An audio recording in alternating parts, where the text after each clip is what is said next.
गुलाब के फूल होते हैं, हम इसको जो है कुश्ते को, इस टिक्की को इस गुलाब के फूल के नुब्बे में हम आग देने वाले हैं।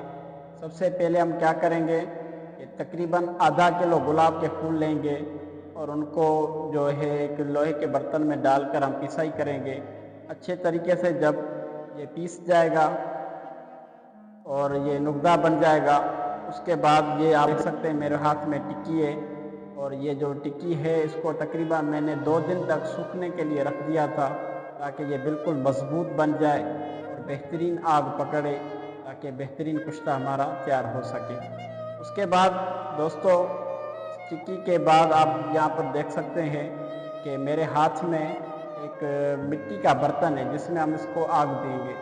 ठीक है, मिट्टी का बर्तन होना ज़रूरी है, लोहे या डिस्क या कोई और ना हो। तो सबसे पहले जो गुलाब के फूल का हमने नुकदा बनाया